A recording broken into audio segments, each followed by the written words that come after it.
இன்னைக்கு மெனு வந்து பாதாம் போட்டு திருக்கணும் பெருமாள் கன்சை பண்ணுறதுக்கு. ஆமாம். அப்புறம் வந்து பருப்பு பொடியில் வந்து மிளகு போட்டு, மிளகாய் இல்லாமல் இல்லையா? அவன் ரெண்டும் போடுவான். பட் வந்து நான் வந்து இன்றைக்கி வெறும் மிளகு மட்டும்தான் போட போகிறேன். ஓகே. அப்புறம் வந்து பீன்ஸ் பருப்பு உசிலி, அதுவும் இஞ்சி போட்டு காரத்துக்கு மிளகாய் சேர்க்காம இஞ்சி போட்டு பருப்பு உசிலி பீன்ஸில். அப்புறம் வந்து பீர்க்கங்காய் கூட்டு, அதுலேயும் புளி கிடையாது, புளிக்கு பதிலாக தக்காளி போட்டு பீர்க்கங்காய் கூட்டு. அவ்வளோதான் இல்லையா? அப்புறம் கல்யாண ரசம்.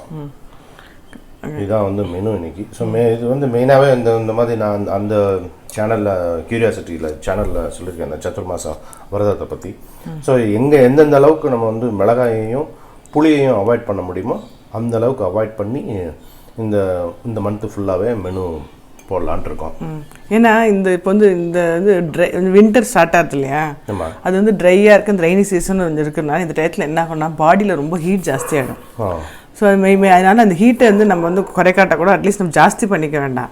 இப்போ இந்த மிளகு இருக்கு இல்லையா, மிளகு வந்து காரம் தான், மிளகாயும் காரம் தான். பட் அதில் வந்து ஹீட் பாடியில் கிரியேட் ஆகும், இது கிரியேட் ஆகாது. அதே மாதிரி புளியும். ஸோ வந்து அதனால் எவ்வளோ முடியுதோ ட்ரை பண்ணி பண்ணலாம் அப்படின்னு. அது வந்து போடவே கூடாது, தப்பு இல்லை. நம்மளால் முடிஞ்ச அளவுக்கு குறைச்சி இந்த டேஸ்ட் பண்ணலான்னு. அதுமாதிரி இப்போ ஸ்ப்ரவுட்ஸ் நிறைய எடுத்துக்கணும். ஸோ இந்த டிஃபன் ஐட்டம்லாம் என்ன பண்ணணும்னா அந்த ஸ்ப்ரவுட்ஸாக பண்ணி பார்க்கணும். முளைக்கட்டலாம், பச்சை இட்லி அது மாதிரி, இல்லைன்னா அந்த தோசை. ஸோ அந்தமாரி காம்பன்சேட் பண்ணிக்கணும். யூஸ்வலாக நவராத்திரி டயத்தில் நம்ம நிறைய சுண்டல் பண்ணி சாப்பிடுவோம். இப்போ நவராத்திரி இல்லாதனால அந்த தானியங்களெல்லாம் போட்டு தோசை அடை தவளை அடை அப்படி பண்ணிட்டோம்னா டிஃபனுக்கு மார்னிங் இதுமாரி சாப்பிட்டோம்னா நமக்கு வந்து காம்பன்சேட் ஆகும். அக்கா பிடிக்கல, மிளகு பிடிக்கலனாலும் பாதி சேர்த்துக்கலாம். பயத்தம்பருப்புலாம் இட்லிலாம் போட்டிருக்கோமே. ஆமாம், போட்டிருக்கோம். பயத்தம்பருப்பு யூஸ் பண்ணலாம் இல்லையா? இல்லை, பருப்பு எல்லாமே யூஸ் பண்ணலாம், பருப்பில் ஒன்றும் இல்லை. ஸோ இப்போ இதில் வந்து கல்ச்சட்டியில் வந்து துவரம்பருப்பும் அதில் பீன்ஸும் வேக போட்டுக்கலாம். ஓகே.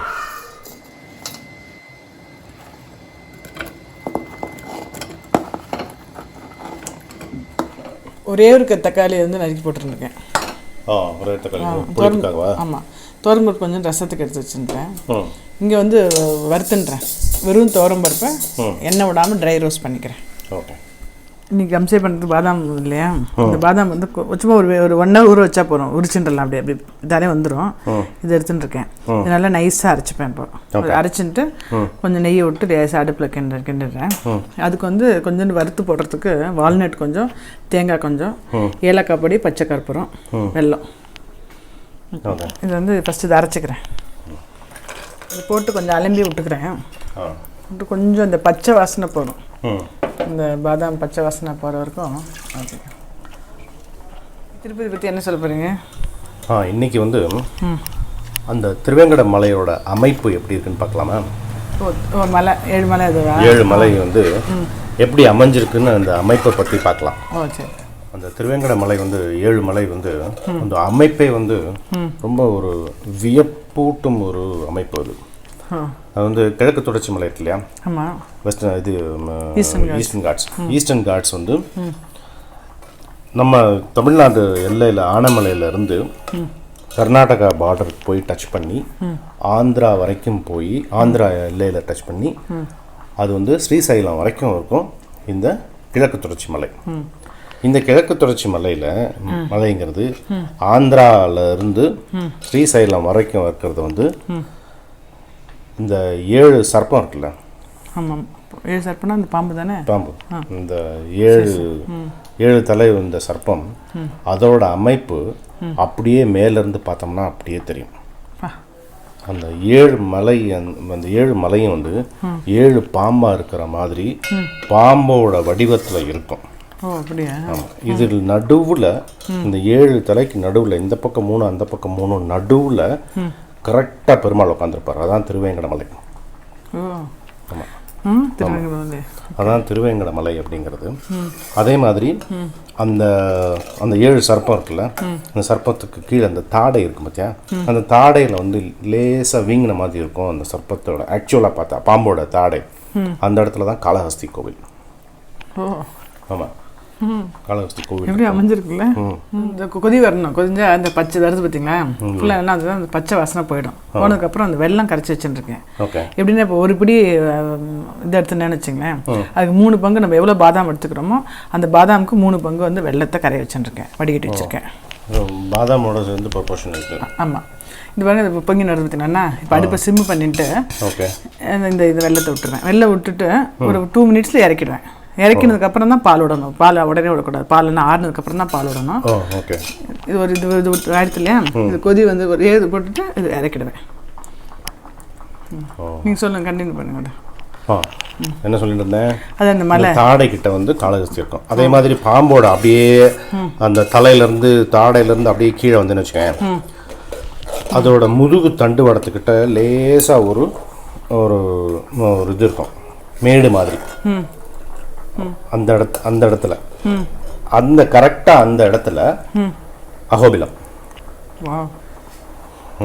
பெருமாள் என்ன ஒரு இது இல்லை, அமைப்பு இல்லை. எப்படின்னு இது வந்து இயற்கையாக அமைஞ்சு அந்த இடத்த வந்து பத்மாவதி தாயாரை வந்து தேடி அங்கே வந்து உட்காந்தார். ஆமாம், அங்கே கால் பதிச்ச இடம் தான் நாராயணகிரி அப்படிங்கிறது. அந்த இடத்துல கால் பதிச்ச இடத்த வந்து வெயில் படக்கூடாதுன்னு அங்கே ஒரு மண்டபமே கட்டியிருக்காங்க.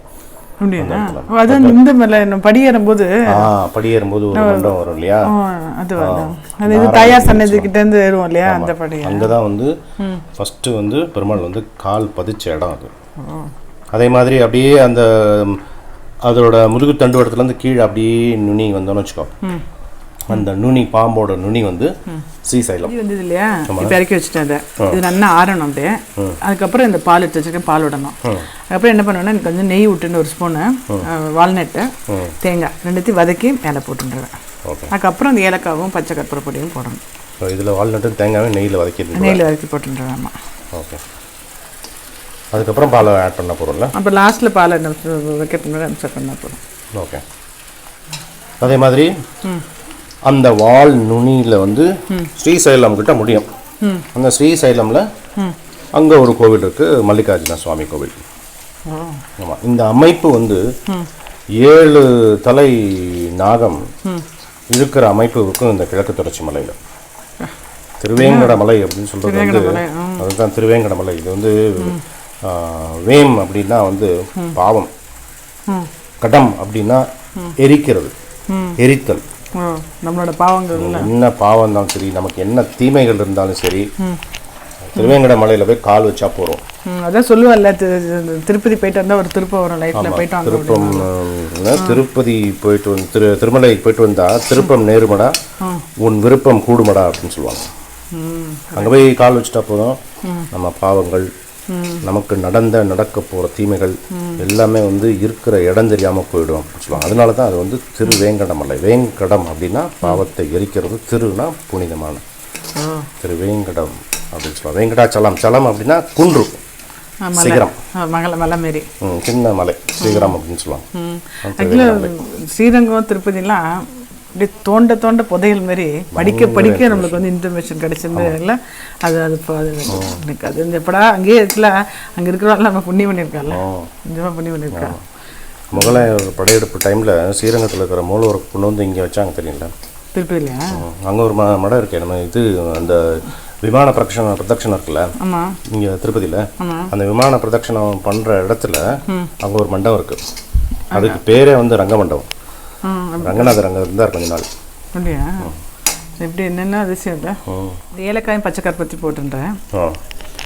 அப்புறம் வந்து இந்த பெருமாளுக்கு வந்து டெய்லியே இந்த புரட்டாசியில் நம்ம ஏதாவது கண்டிப்பாக நைவேத்தியம் பண்ணணும்.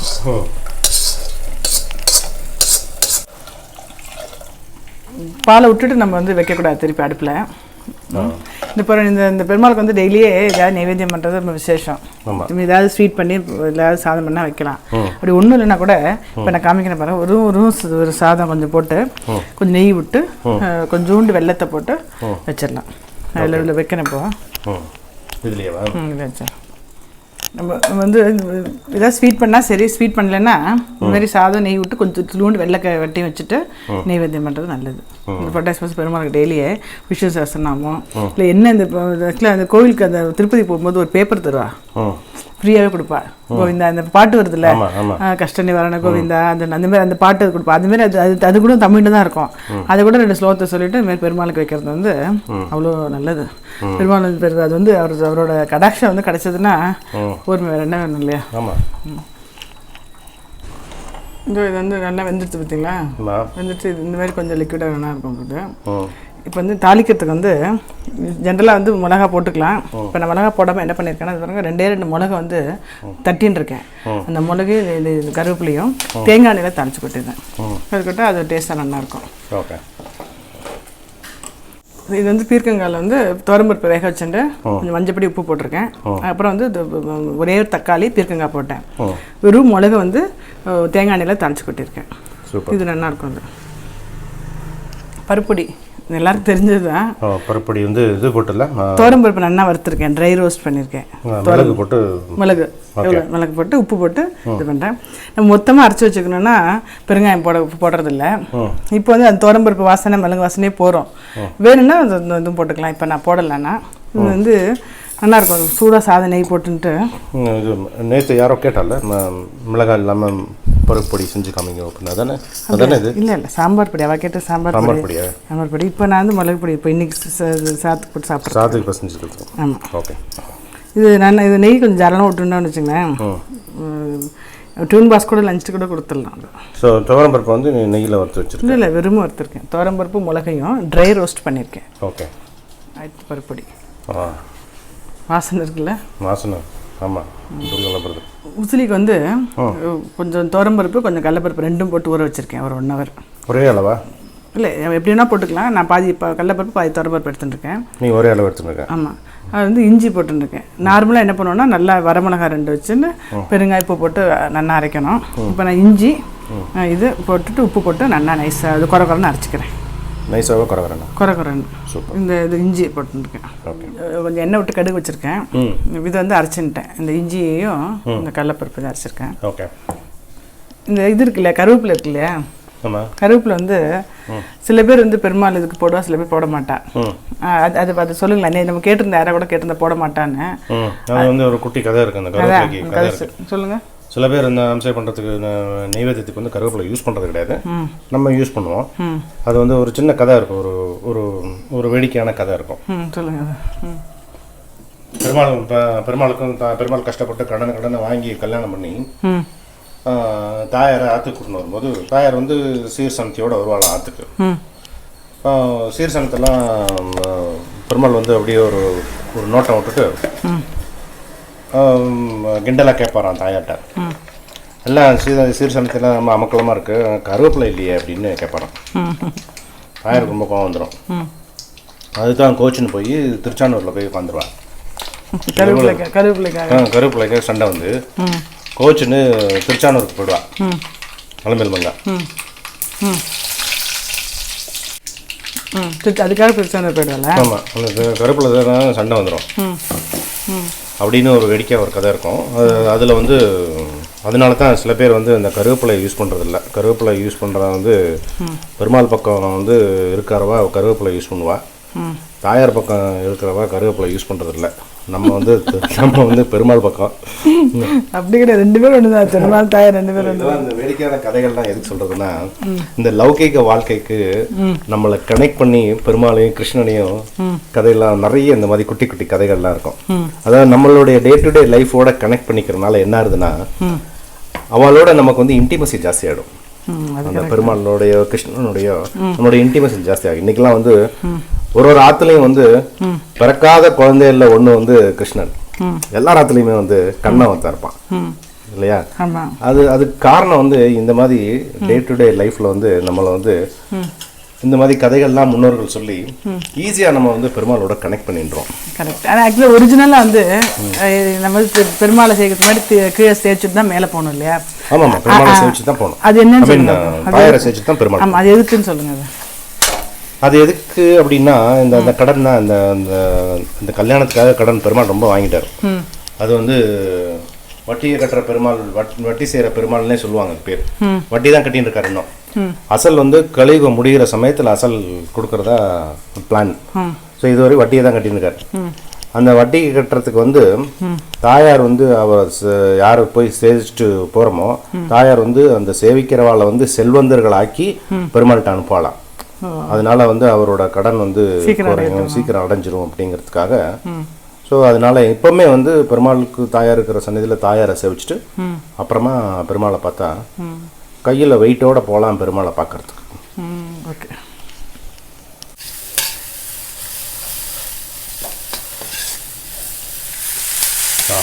ஆயிரத்தி எடுத்து வச்சிடறேன். பச்சையும் மஞ்சளும் பார்க்கறதுக்கு இருக்குல்ல. இது பீன்ஸ் வேகும்போது இதுக்கு மஞ்சப்பொடி போடலை. ஓகே. ரசம் போட்டதுனால இது மஞ்சள் கல்யாணத்துலலாம் வைப்பா. கல்யாணம் அப்படின்னா என்ன அப்படின்னா ஒன்றும் ஸ்பெஷல் இல்லை, நார்மல் இதுதான். என்னென்னா தக்காளி நிறைய இந்த மாதிரி கையால் பிசைஞ்சு போட்டிருப்பா. நாங்கள் நறுக்கி போட்டிருக்கேன். இந்த பெரிய தக்காளியாக ஒன்று எடுத்துட்டுருக்கேன். அதுவும் கொஞ்சம் புளி போட்டுப்பா. நான் புளி போடலை, புளிக்கு பதிலாக இந்த மாங்காய் பொடி இருக்குது கொஞ்சம். ஸோ அந்த மாங்காய் பொடி கொஞ்சோண்டு போட்டு, நிறைய இல்லை கொஞ்சோண்டு போடுறேன். நார்மலாக பண்ணணும்னா கொஞ்சம் புளி போட்டு உப்பு போட்டு தக்காளி போட்டு இந்த இது கொதிக்க விடணும். தக்காளி எல்லாம் வேகணும். அப்புறம் இன்னொன்று என்னென்னா நம்ம ரசப்பொடி நார்மலாக ரசப்பொடி எடுத்துப்போம் இல்லையா, அது வந்து நெய்யில் வறுக்கணும். நல்லா தாராளமாக ஒரு ஸ்பூன் நெய் விட்டு வறுக்கலாம். என்னென்ன போட்டுருக்கேன்னா அரை ஸ்பூன் கடலைப்பருப்பு, அரை ஸ்பூன் துவரம்பருப்பு, ஒரு ஸ்பூன் தனியா, ஒரு ஸ்பூன் மிளகு, ஜீரகம் எல்லாமே ஒரு நல்லா நெய்யில் வறுத்துட்டுருக்கேன். வேணும்னா மிளகா வச்சுப்பா. இப்போ நான் மிளகா வைக்கல, ஜென்ரலாக கல்யாணத்தில் மிளகா வைப்பா. மிளகா வச்சுன்னு இந்த கருவேப்பிலையும் கொஞ்சம் இதில் போட்டுடணும். இதெல்லாம் கொதி வரும்போது கொஞ்சம் பெருங்காய பொடியும் போட்டுறேன் இப்போ பெருங்காயத்து போட்டு நல்லா கொதி வரணும். அப்போ இந்த அரைச்ச பொடியை போட்டுட்டு ஜலம் உலாவிட்டு தாளிச்சு கொட்ட வேண்டியதான். அதுதான் கல்யாண ரசம். சூப்பர். மாங்காய் பொடிகள் கல்யாண ரசம். மாங்காய் பொடியில் புளி நான் போட்டிருக்கேன். எப்படி உங்களுக்கு வரும்.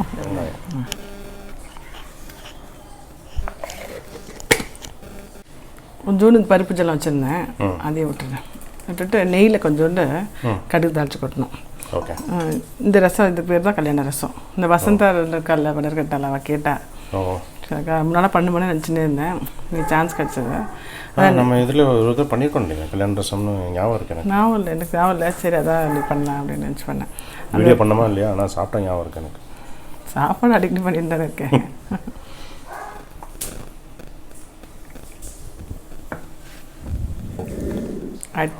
அருமை. ஓகே. வந்து பாதாம் பாயாசம் திருக்கணம் இது வந்து பீர்க்கங்காய் கூட்டு, பீன்ஸ் பருப்பு உசிலி, பருப்பு பொடி, கல்யாண ரசம், மிளகாயும் புளி இல்லாமல் சமையல். ஆமாம். சூப்பர். தேங்க்ஸ். ஓகே.